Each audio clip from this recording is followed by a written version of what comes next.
In the previous session, we started to explore some of the ways to build your knowledge of students to improve the quality of your relationships. Research supports that the quality of teacher-student relationships is the keystone for all other aspects of classroom management. Your knowledge of students, the quality of your relationships, and how effectively you manage your classroom are all key to increasing positive student outcomes. Ask any teacher what their biggest classroom management challenge is on a daily basis, and most will say student behavior. Managing student behavior is challenging, and many teachers struggle with behavior issues. To begin, let's start by recognizing all that is already working well in your classroom. If someone were to observe your class, would they find that students understand the rules and procedures they are expected to follow? Or that students are actively engaged in the pursuit of knowledge? Is there a persistent tone of mutual respect? Would they find signs that students are taking responsibility for their own learning? Or that the physical environment is inviting and inspiring? Would they see that students are engaged in collaborative learning? And that the classroom routines and procedures for transitions maximize learning time? Are there clear signs of positive teacher-student relationships? These are all signs of a well-managed 21st century classroom. Even when many aspects of classroom management are going well, there is always room for improvement. What is it specifically that you would like to work on? What are your trigger points? What are you asking students to do that just isn't working? Is noise an issue? Does it drive you crazy when the class gets too noisy? Even when students are trying to behave, sometimes the classroom just gets too loud. Trying to yell over students in an attempt to regain their attention is often ineffective. If classroom noise bothers you, try to enlist the cooperation of your students. Ask for suggestions from your students about how to manage the noise. Consider teaching students how to control the noise level of their groups. You can use distances as an example. Explain that students should use a 1-foot voice for working in pairs and a 2-foot voice for working in groups. When you give directions for an assignment, tell students the acceptable noise level for the activity. Or you may prefer to use volume levels and say something like, "Yesterday the noise level was an 8 during our work time. Let's shoot for a 5 today." How about transitions? Transitions are that sliver of time between lesson activities, and they can be incredibly challenging. Transitions can waste precious learning time and make it difficult to settle students back into a state of attention. To streamline transitions and maintain student focus, try to standardize these brief moments, following the same routine for each transition.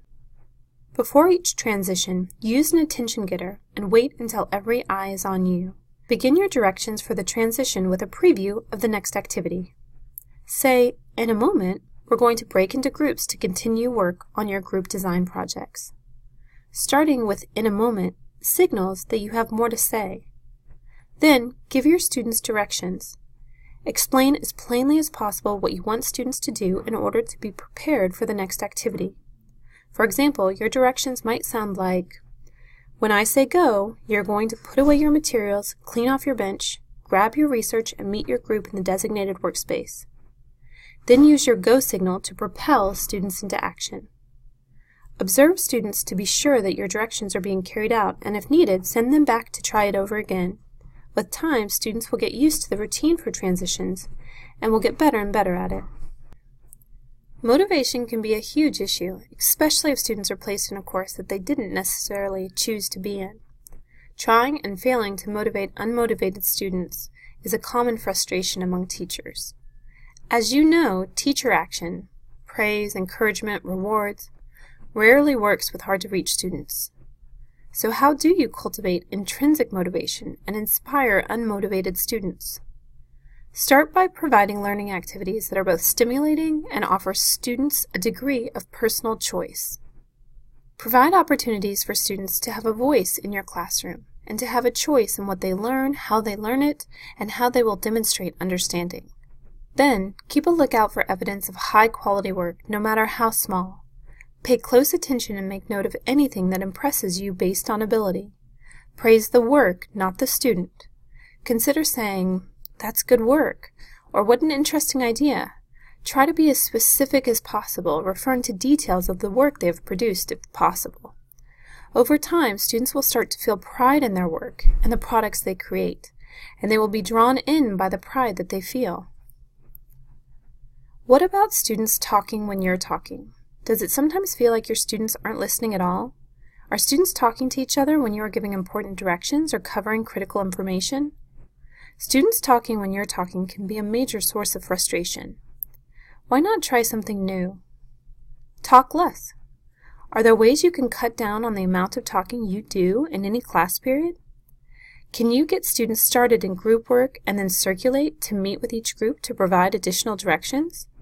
Can you use handouts, notes on the board, or other devices to post instructions?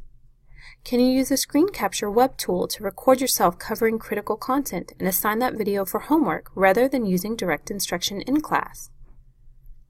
Choose one lesson plan and try to cut the amount that you talk by 1/3 or maybe even 1/2.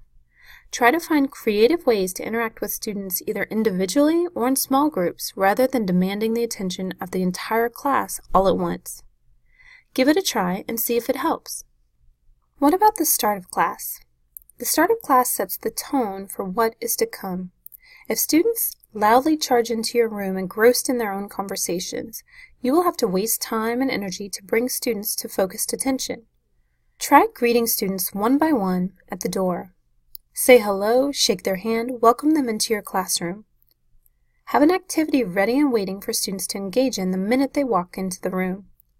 Whatever you decide to call it, a bell ringer, a do now, a starter activity, make sure the activity has value and adds to your content. If students suspect that your bell ringer is only a means to keep them quiet, they will not take it seriously. While students work to complete the bell ringer, you can use that time to take attendance, circulate and interact with individual students, or check homework. Find something that works for you. Think about your ideal classroom dynamic and start the class off to set that tone. In a similar way, the end of class can be a challenging time. As the clock winds down on a class period, it can be so tempting to rush and squeeze in just one more thing, or to let students continue working all the way up to the bell. However, when you do this, you neglect to give students closure on what they've learned for the day. Whenever possible, build in time for students to reflect and process learning. You might take the last 5 minutes of class to simply ask your students, "What have you learned today?"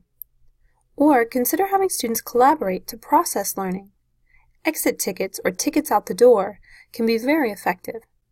Ask groups to answer process questions, like, "What are 3 things we did to help each other learn?" and 1 thing we could do even better tomorrow. Or you might ask project groups to generate a list of action items for the next class period. Whatever your method, be sure to give students an opportunity to process learning before they move on to their next activity. What about disruptive or defiant students? In truth, there are no quick fixes. To truly change student behavior, you must cultivate a harmonious relationship. In the previous learning session on knowledge of students, we discussed various ways you can work towards more positive teacher-student relationships. Consider utilizing some of the strategies presented in that learning session to make headway with disruptive or defiant students. Getting to know these students and deepening your connection will provide leverage. When students trust you, you can influence their behavior. Your willingness to joke, to say hello, to look at them and smile, to bond over your mutual interests, to choose to like them, proves to difficult students that they are wanted and welcome in your classroom. Once students shift to approved and important members of your classroom, their behavior will naturally change. In addition, when students are given the opportunity to collaborate, move around, create, and engage with each other, they're less likely to misbehave. The more invested they are in what they're doing, the less likely they are to get sidetracked.